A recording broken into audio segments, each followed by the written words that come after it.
Meanwhile, at the Grand Baptist Church in the sanctuary, the minister, Lauren, Jan, Sheldon, and Eddie are talking. Okay, everybody, get to your respective areas so we can begin this wedding.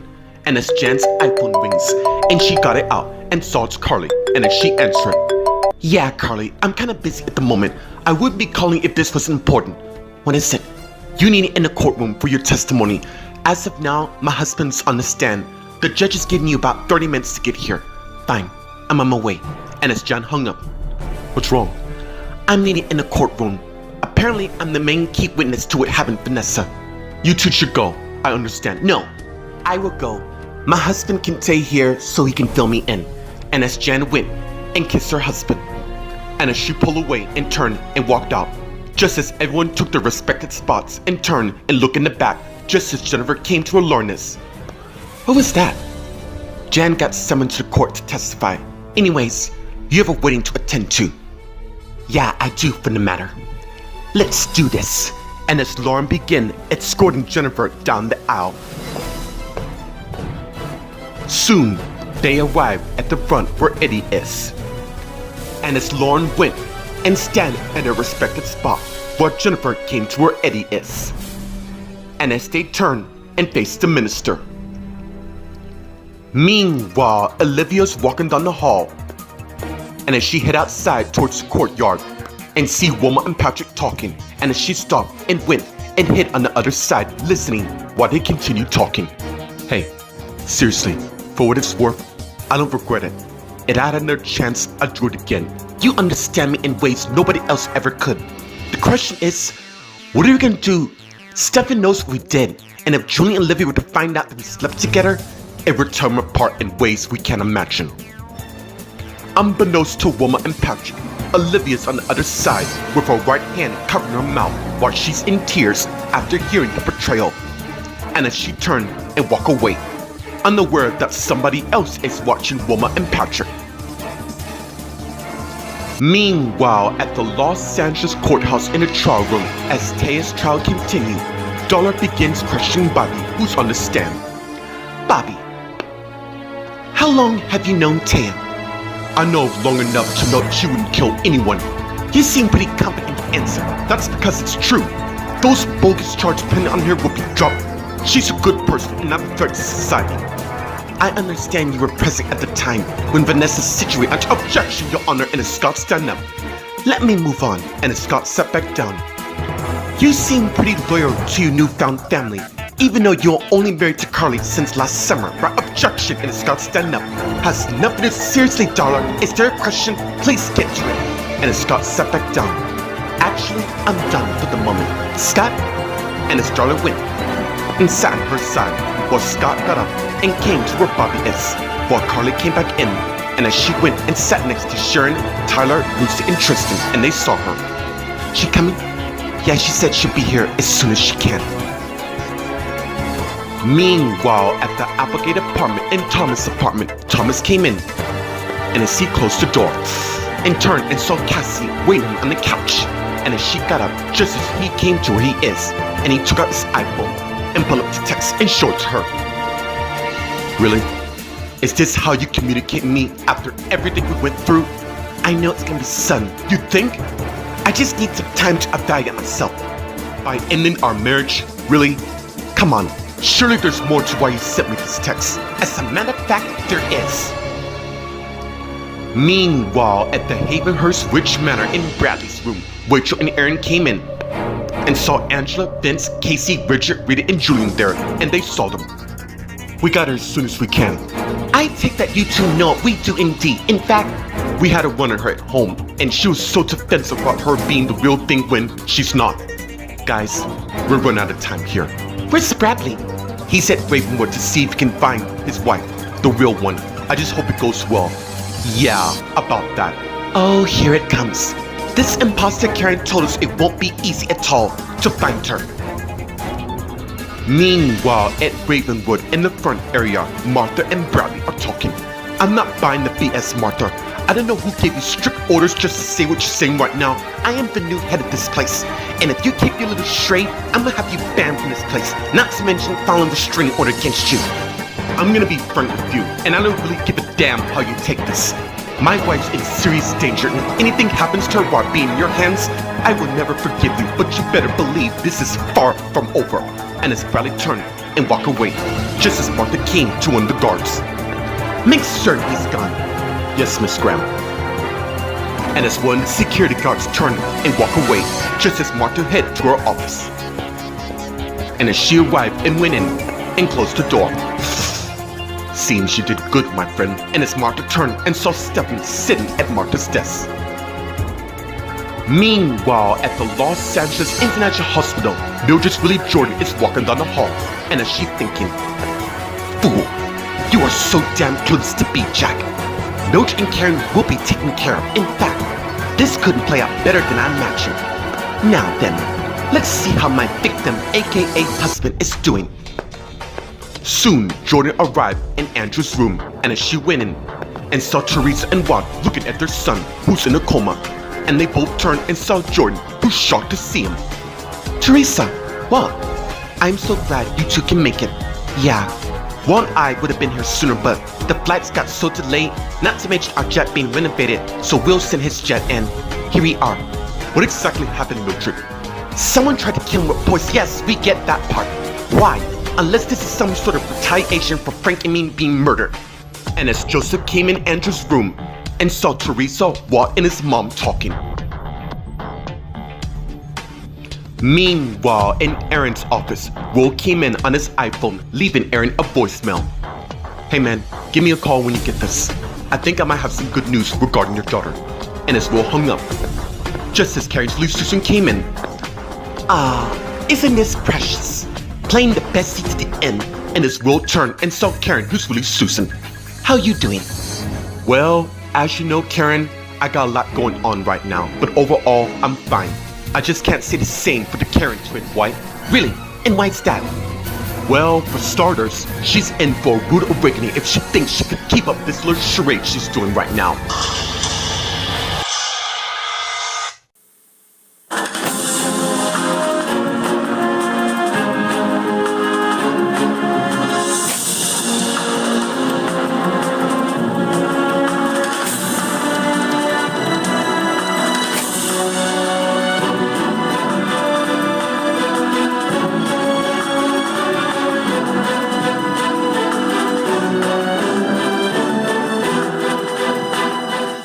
Meanwhile, at the Grand Baptist Church in the Sanctuary, as Jennifer and Eddie's wedding begins, we are gathered here today to join these two in holy matrimony. And let it be said, once Jennifer and Eddie pledged their vows today, let nobody come between them. So, why don't we get this started? Jennifer, do you take Eddie Valentine to be your husband to have and to hold, for better or worse, rich or poor, and in sickness and health as long as you shall live? I do. Eddie, do you take Jennifer Graham to be your wife to have and to hold, for better or worse, rich or poor, and in sickness and health as long as you shall live? I do. Just to let everybody know, even though this is a small wedding, Jennifer and Eddie would like to treat it as if it was a traditional wedding. So, going forth, before we continue this wedding ritual, let's have a word from Jennifer's matron of honor, Lauren Graham. And as people there applaud. Meanwhile, in the courtyard, Wilma and Patrick are talking. You know what? For now, let's just try to focus on the task at hand. How to get Stefan out of our lives, or better yet, find the real Kyle. Are you kidding me? He's not gonna tell us. Of course he isn't. Which is why we need to form a plan to see what he's hiding.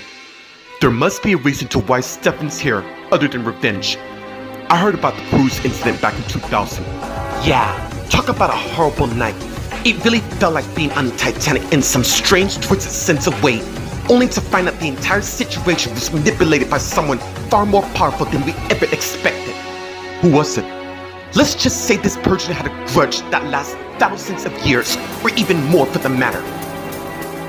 Meanwhile, somebody's continuing to watch Patrick and Wilma from around the corner in the bushes. Meanwhile, Olivia's seen exiting church, and as she heads in a taxi, and as she got in, and she closed the door, and as the taxi drove off. Meanwhile, at the Los Angeles courthouse in the trial room, as Taya's trial continues, Scott begins questioning Bobby, who's on the stand. Okay, on the day when Vanessa supposedly died, can you tell the court exactly what else happened? When Carly and I was there, we were beyond ecstatic to learn that our friend Taya is accused of doing something she would never normally do. Who else was there at the time? Her best friend Karen was there, but the strangest thing is, she looked so calm. Even though she defended her friend, I can tell she wasn't exactly herself. And with regards to that objection, and as Darla stand up, how well do you know Taya? And as Darla sat back down, I know her to a point that she would never kill anybody for the matter. No more questions. And as Jan came in, you may stand down. And as Bobby got up and went and sat by his wife, with Sharon and Tyler there, with Jan coming toward the R. But the judge saw her. Excuse me, Miss Graham. Don't get too comfortable, because you're next. Please come forward. And as Jan came to the front and went to the spot where the bailiff is, raise your right hand. And as Jan waves her right hand, do you swear to tell the truth, the whole truth, and nothing but the truth? I do. And as bailiff turned and went and stand in the respected area where Jan went and sat down and faced the audience. Meanwhile, at the Applegate apartment and Thomas' apartment in the living room, Cassie and Thomas are talking. Does this have to do with my ex-wife? I already told you, Emily and I are over. I'm not worried about her. Then what is it? I just realized that you need to be free, and seriously, Cassie, being married to you was the best thing I've ever done, and I'm prepared to fight to save our marriage. So tell me, is it someone else? I haven't laid eyes on anyone. Truth be told, who is it? What? Who's blackmailing you to end our marriage? Come on, Cassie, you can't hide it from me. You know I'll find out in the end. Alright. It's your Uncle Wayne. He basically told me that if we were to continue to be married and if I ever give birth, he was gonna kill our baby.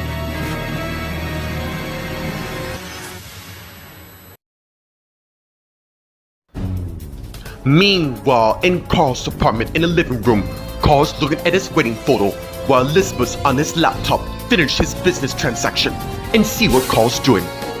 You really gonna let Patrick move in on your wife? I already told Olivia that she and I will become friends someday, and we will always be Brian's parents in the end. That's cute and adorable, really. But Patrick's still your competition, trust me. I'm not worried about him, because if he hurts her in any way, then his mom goes to prison for having sex with her husband, who was a minor back then. And before you ask, I have proof to what I say. Oh, I'm not worried at all. I know you did your homework regarding Patrick and his family. Look, I know he's part of your family. It doesn't matter. Besides, Patrick will soon learn his place in the family one of these days. Meanwhile, at the Havenhurst Ridge Manor in Bradley's room, Rachel, Aaron, Angela, Vince, Casey, Richard, Rita, and Julian are talking. Look, whether it's an easy task or not, we need to take action. We can't just stand here and twiddle our thumbs, hoping something different's gonna happen when we both know it's not. We just have to wait till Dad come back. And as Angela went to her husband Vince's and he saw her, look, I know this is frustrating, but we can't just strike yet. We could be putting your mom in real danger. And as Vince's iPhone rings, and he got it, and saw it's his dad.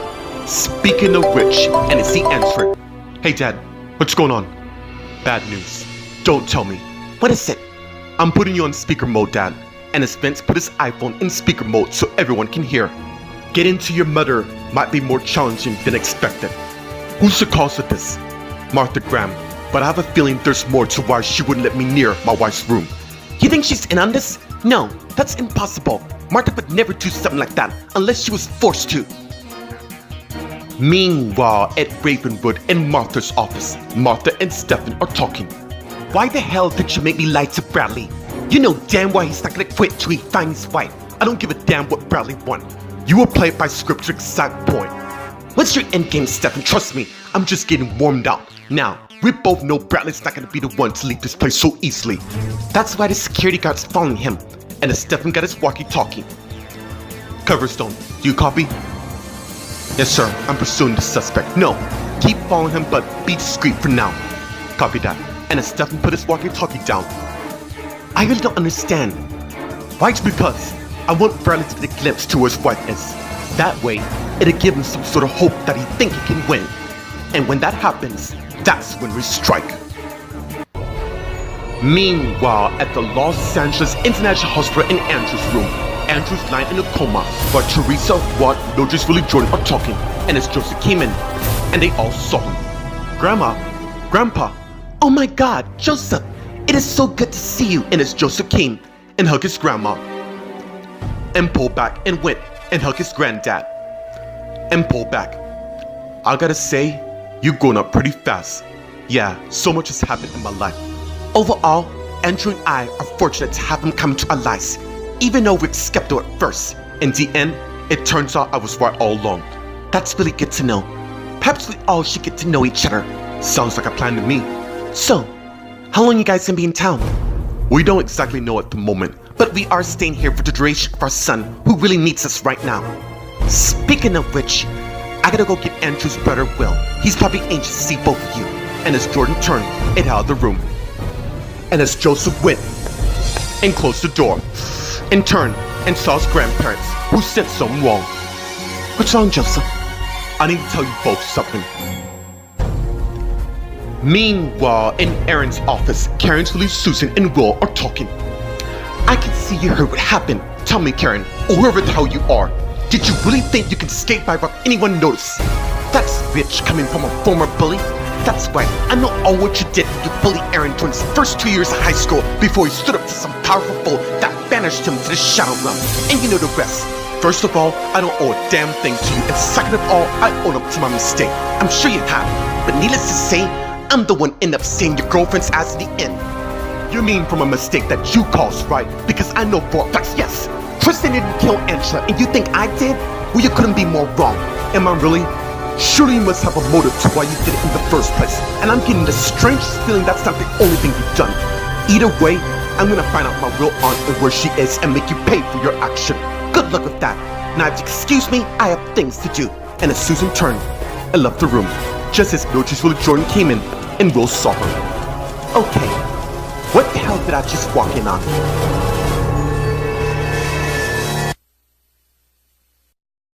Meanwhile, at the Grand Baptist Church in the sanctuary, as Jennifer and Eddie's wedding continues, Lauren speaking before the congregation.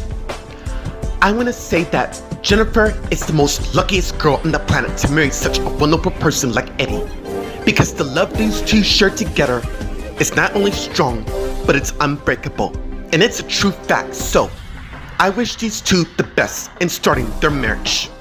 And as everyone applaud, and as Lauren went and stand in a respected spot, let us have the rings so we can proceed to the second part of the ritual. And as Lauren Sheldon went and gave the minister the rings. Okay, Jennifer, repeat after me. With this ring, I thee wed to you forevermore. With this ring, I thee wed to you forevermore. And as Jennifer put the ring on Eddie's finger. Eddie, repeat after me. With this ring, I thee wed to you forevermore. With this ring, I thee wed to you forevermore. And as Eddie put the ring on Jennifer's finger. Now that Jennifer and Eddie have said their vows, let nobody come between them. So, going forth, by the power vested in me in the city of Los Angeles, I now pronounce you two husband and wife. You may now kiss the bride. And as Jennifer and Eddie turn and face each other.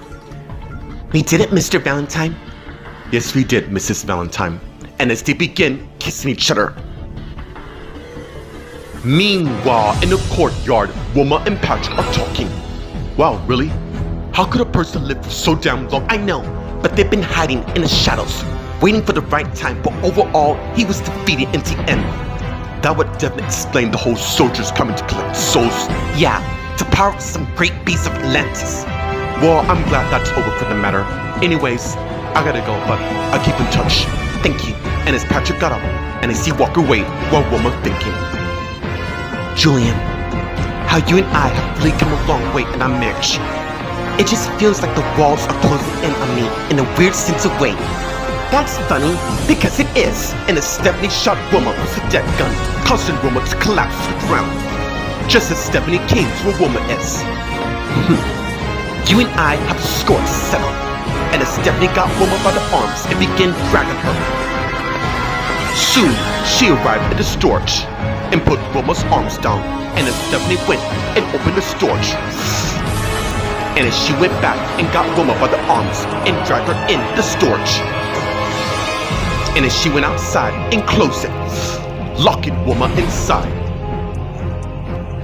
Meanwhile, at the Los Angeles courthouse in the trial room, as Taya's trial continued on, Jan, who's on the stand. Jan, it is so good to finally have you here with us, since you're gonna be the very person to help me win this case in the end. Really? Alright. I'll get right down to it, Jan. It seems you were present when your best friend Vanessa flatlined in the room, no? Yeah, I was. In your own words, can you tell the court exactly what happened that led to the point where Vanessa was flatlined? Okay, Justin and I were on our way to his sister's room till I had a roadblock. What exactly happened at this roadblock? Objection, and Scott stand up. Overruled. Answer the question, Miss Graham, and Scott sat back down.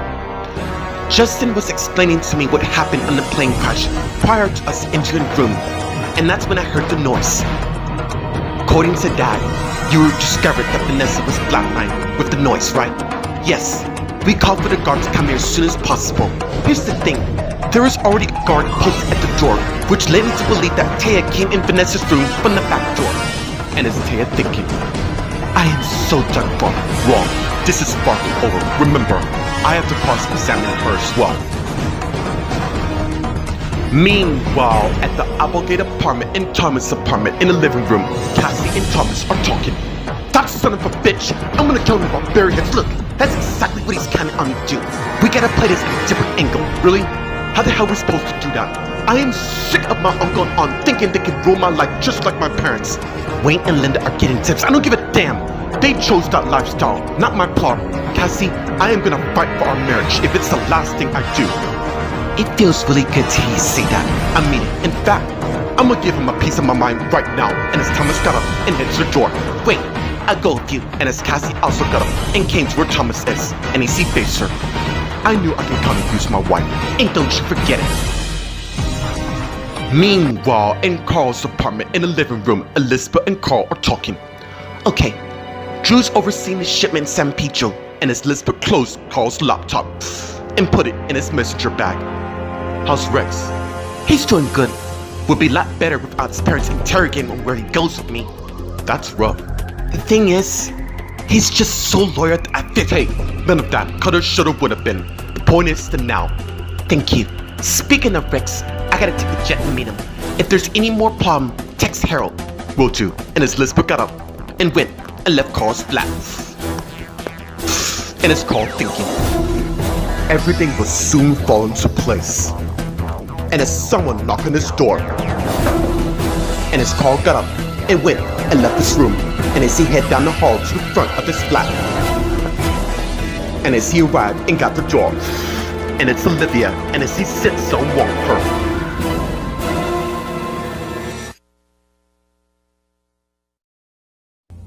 While at the Havenhurst Rich Manor in Bradley's room, Rachel, Aaron, Angela, Vince, Casey, Richard, Rita, and Julian are talking to Bradley via Vince's iPhone, which on speaker mode.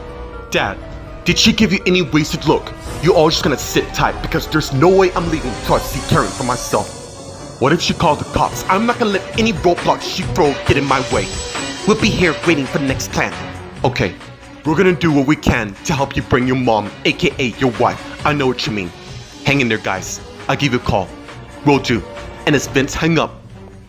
In the meantime, we'll all need to come up with a plan just in case the fake Karen comes here. Meanwhile, at Ravenwood, Bradley hung up, and as he headed out of the empty patient room, but encountered a security guard there. I knew you'd still be here. That's why Martha had decided to answer requests. Please follow me. And as the guard began leading Bradley down the hall. Meanwhile, in Martha's office, Martha and Stefan are talking. Look, I don't want any part of this twisted game in motion. You really are clueless to think you can walk away from this. I can have you put away for as long as really. Your money can get you so damn far. I agree. And as Karen's little Susan came in, and as she closed the door, and Stefan and Martha saw, you might have a moment. Yeah, not gonna happen since this is my office. Martha, and as Susan came to where Martha is, the only reason to why you're working right now after everything you've done, I haven't done nothing. Oh no? So you have nothing to do with Amanda being Dusty's parents, but we both know she isn't. Now give me a moment for Susan. Fine. Lucky for you, I have rounds to do. Excuse me. And as Martha went and left the room, and as Susan came to a stepping is, and they began kissing each other, and pulled back. What was that for? Like I said before, I love it when a man takes control. Meanwhile, at the Los Angeles International Hospital in Andrew's room, Andrew's lying in a coma while Teresa, Walt, and Joseph are talking. Wow, sounds to me you've been through a hell of a year. That's one way of putting it. And now my dad's in a coma, this person will be dealt with if I don't see it myself. Why do I get the feeling you two have something important to say? You can read people really well. The thing is, we do have something important to say. We just want to wait till most of the family's here, but lately, we can feel we can trust you with this information. So, we're gonna tell you and our son, who's in a coma, who can hear us, by the way. Meanwhile, in Aaron's office, Mildred, Willie, Jordan, and Will are talking. You actually walked in on nothing, Mildred. How are you, by the way? Good. Look, you should know your parents are here. I know. I got a text from them. They're visiting your brother Andrew as we speak. Good chance to say hi to them, though. You know what? You may be right on that. And as they went and left Aaron's office, and as Will closed the door and continued walking away, just as Leo came to where Jordan is, and she saw him. I got your text. What's going on? We have a major problem that needs to be dealt with immediately, and I think you know which particular problem I'm talking about.